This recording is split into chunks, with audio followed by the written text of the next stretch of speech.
Hello friends, I am Aditi. Welcome to my channel Library Mouse. Today I am going to read a book, How to Develop Self-Confidence and Influence People by Public Speaking by Dale Carnegie. This book contains 12 chapters, so let's continue with chapter 7, Platform, Presence and Personality.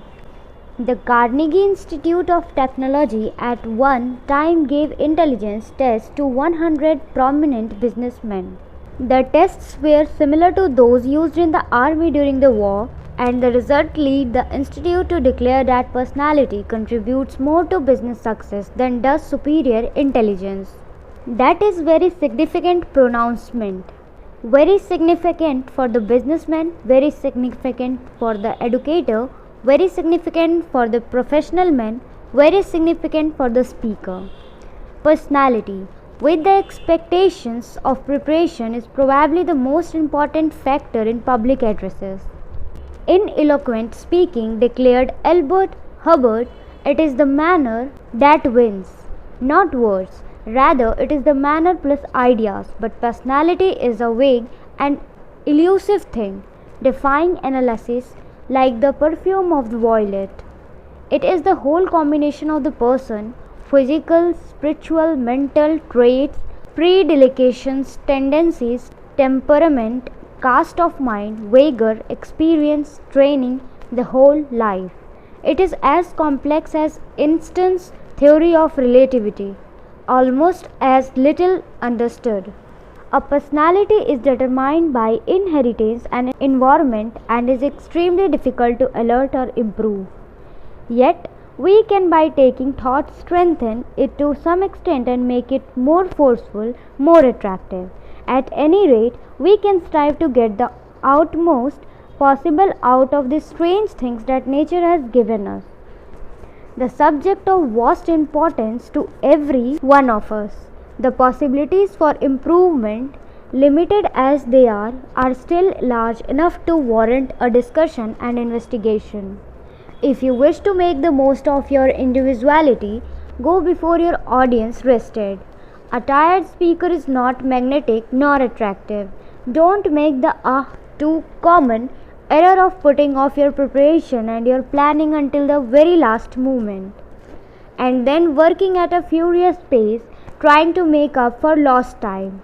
If you do, you are bound to store up boldly poison and brain fatigues that will prove terrific drags, holding you down, saping your vitality, weakening both your brain and your nerves. If you must make an important talk to a committee meeting at 4, have a light lunch, if possible, and the refreshment of a siesta. Rest, that is what you need, physical and mental and nervous. Geraldine Ferrer used to shock her newly made friends by saying good night and retreating early, leaving them to talk the remainder of the evening with her husband. She knew the demands of her art. Madame Nordica said that being a prima donna meant giving up everything one liked, social affairs, friends, tempting meals. When you have to make an important talk, be aware of your hunger. Eat as sparingly as a son. On Sunday afternoons, Henry Ward Beecher used to have crackers and milk at 5 and nothing after that. When I am singing in the evening, said Madame Milber, I do not dine but have a very light repast at 5 o'clock, consisting of either fish, chicken or sweetbread with a baked apple and a glass of water. I always find myself very hungry for supper when I get home from the opera or concert. How wisely Melba and Beecher acted, I never realized until after I became a professional speaker myself and tried to deliver a 2-hour talk each evening after having consumed a hearty meal. Experience taught me that I couldn't enjoy a filet de Sherlock Holmes nature and follow that by a breakfast and French fried potatoes and salad and vegetables and a dessert, and then stand up an hour afterward and do either myself or my subject or my body justice. The blood that ought to have been in my brain was down in my stomach, wrestling with that steak and potatoes. Paderewski was right. He said when he ate what he wanted to eat before a concert, the animal in him got uppermost. That it even got into his fingertips and clogged and dulled his playing. Why one speaker draws better than another?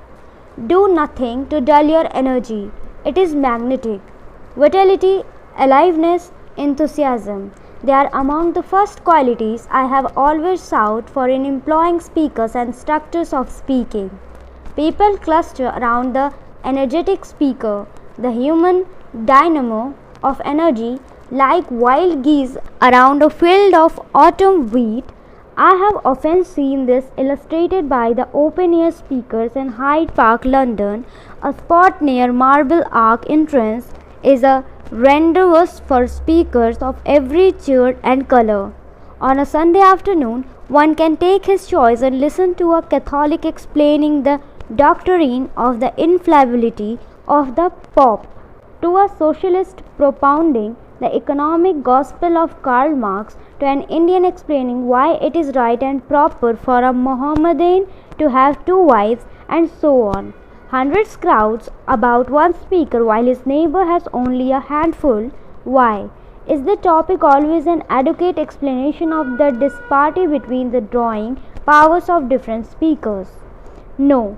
More often the explanation is to be found in the speaker himself. He is more interested and consequently interesting. He talks with more life and spirit. He radiates validity and animation. They always challenge attention. How are you affected by clothes?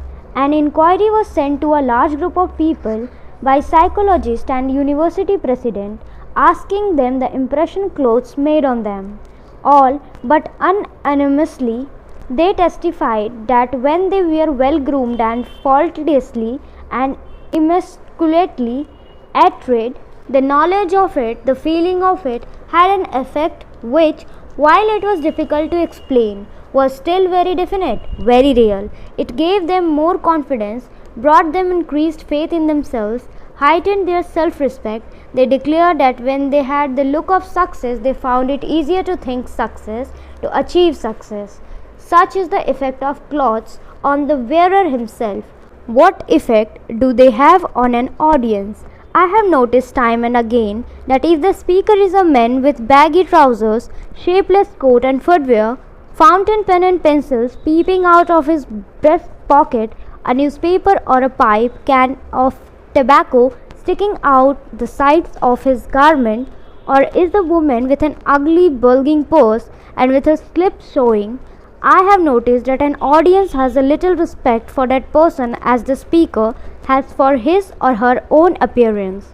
Aren't they very likely to assume that the mind is as sloppy as the unkempt hair, unpolished shoes, or bulging handbag? One of the regrets of Grant's life. When General Lee came to Appomattox Courthouse to surrender his army, he was immaculately attired in a new uniform, and at his side hung a sword of extraordinary value. Grant was coatless and swordless, and was wearing the shirt and trousers of a private. I must have constructed very strangely, he wrote in his memories, with a man so handsomely dressed, 6 feet high, and of faultless form. The fact that he had not been appropriately attired for this historic occasion come to be one of the real regrets of Grant's life. The Department of Agriculture in Washington was several hundred stands of bees on its experimental farm. Each hive has a large magnifying glass built into it, and the interior can be flooded with electric light by pressing a button. So, any moment, night or day, these bees are liable to be subject to the minutest scrutiny. A speaker is like that. He is under the magnifying glass. He is in the spotlight. All eyes are upon him. The smallest disharmony in his personal appearance now looms up like peaks from the plains. Here, this is half a part of chapter 7. In next video, we will continue this. Thank you so much for listening it, and I hope it is understandable to you. If you enjoy watching my videos, do like, subscribe and share with your family and friends. Thank you.